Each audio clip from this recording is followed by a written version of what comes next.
So one day in a board meeting with a bunch of filmmakers, they were spitting ideas at each other for a sci-fi film or an asylum film. And one of them came out and said, let's make a film about a tornado full of sharks. And it happened. This is the infamous Sharknado. I'm sure everybody's heard of it. But I'm going to be doing all six. Yes, there's six of them for B-Movie Banter. There's actually a few series that caught my interest that I want to be doing for B-Movie Banter, so there's going to be some more coming. But the Sharknado is kind of one of those that I can't not do, especially having this B-Movie Banter series. This is a B-movie, and I'm about to banter on it, okay? I've watched it a few times, and I just finished watching it again. And, obviously, we're going to start with the first. Why wouldn't we? And it's so much fun. And these films have been around forever, and this is a thing that I've always wondered ever since this film came out. I skipped it for a long time because I just passed it off as another sci-fi film that's, schlocky, really cheap CGI and with a bunch of monsters in it, but that's kind of the thing that I've always wondered about this one, because this damn thing got a 74% on Rotten Tomatoes. And it doesn't seem any different than any other film that's come out in the last 20 years. Like, sci-fi isn't really new, per se. They kind of changed their label, their marketing, but the company has been around for quite a while. And, you've always had, ever since I was a teen, you've always had these films like Gatorsaurus versus Crocodilla, or Gorilla Zebra versus Three-Headed Hammerhead or some shit, and they've just been pumping them out and out and out. So I've always wondered what the hell made Sharknado so different. It's the same shit. It's a tornado full of sharks. Like, you get what you're gonna get. But excuse me, I gave it a chance, and fuck, it's fun. Like, it's fun. I just finished watching Piranha, which I'm going to be doing a review for as well, and this has more gore than Piranha from 1978. I mean, Piranha wasn't bad. I mean, production-wise, smokes this one, but fun value, like, this is packed with it. And in the later sequels, you got so many cameos, it just gets ridiculous. But with this one, you got John Hurd, of course, he's famous for Home Alone, being the dad. He's this drunk, old, horny guy, pretty much, who just spends all his day at the bar on the coast of some beach town in California. The lead too, Ian Ziering, he carries these films a lot. I find, and he makes a really good start in this one. So of course it starts out with these shark hunters, or shark pirates, I like to call them, who are basically only after their fins to make fin soup. And then a hurricane comes and blows them all into the sky. And then you cut to this small little coast town in California, close to the Hollywood Hills and all that. And this bartender, I forget the actress, she'll be here. What's her name? Cassie Scarbo, that's it. What a beautiful girl, man. Holy crap. I love redheads anyways, so redheads always win, but she's hot. Her eyes and her persona is just amazing.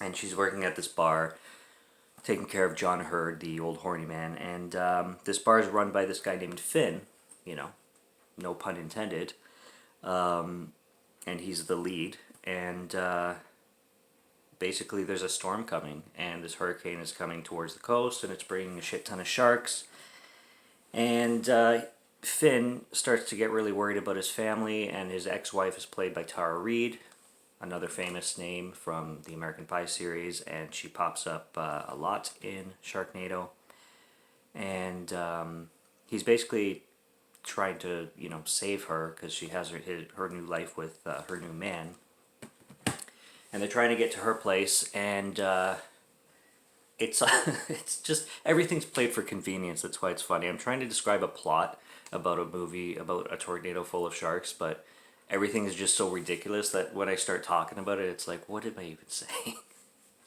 There, but there's funny scenes, like for example, at the house when he gets to Tara Reid's mansion when she's with her new boyfriend or whatever. This guy's the stereotypical dick trying to be the macho, you know, poking fun at the ex-husband, whatever. Of course, he dies in a minute and a half or less.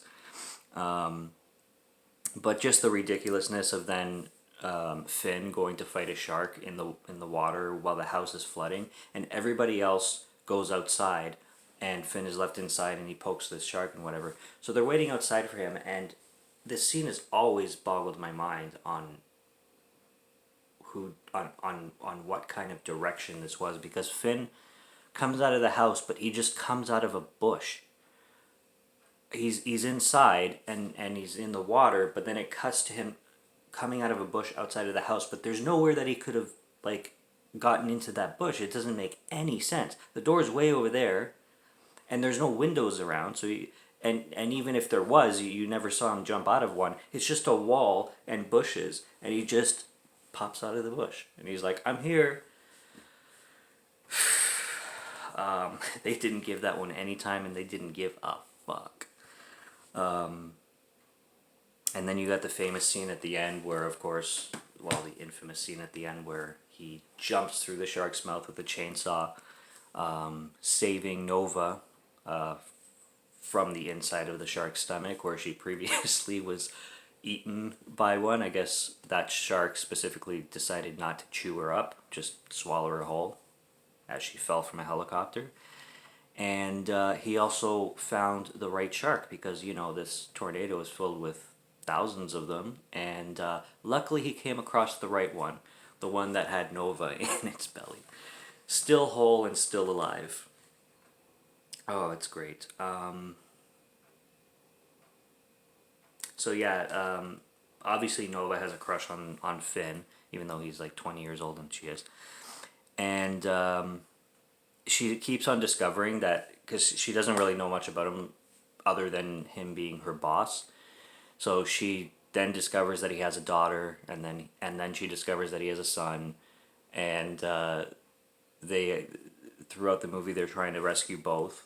While they already have the daughter, and then they go after the son, and then that's where they come up with the plan with creating a bunch of bombs to throw in the tornado in order to blow up the tornado. I don't know how that would scientifically work, if it would at all. Doesn't make much sense to me. I don't think a bomb could diffuse a tornado.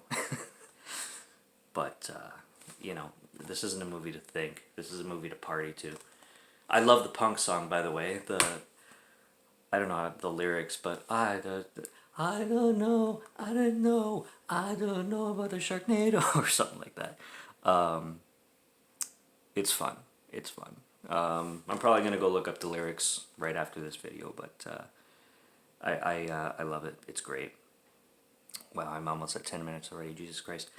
I can't believe how much I loved it. Me neither. Me neither. I think I got this. These came in a pack, and I think they were like $10 a piece, something like that. But yeah, this is gonna be an ongoing series with B Movie Banter, and I'm going to be getting to the other 5 hopefully really soon. It has to be seen to be believed, of course. An amazing, unique site, yep. And I kind of know what separates this one from the rest of the bunch, but at the same time I really don't, because honestly, it is the same shit. 74%, it's like 74 out of 100, Jesus Christ. I came in at like 39. And it gets lots of extra points for the fun value, but I mean it's not a quality film production wise. It's just not. Like the sharks are the cheapest CGI you could possibly have. The gore is surprisingly okay, and the acting also for cheesy schlock is not horrible. Like, it's not unwatchable. But yeah, a cult classic is born. Absolutely. So yeah, this is gonna keep on going, and I'm gonna be back with more. So subscribe to Morgan Film Fan if you'd like to listen to my voice, or if you'd like to listen to my reviews, and I will be back for some more. So until then, take care, and I will see you later. Cheers.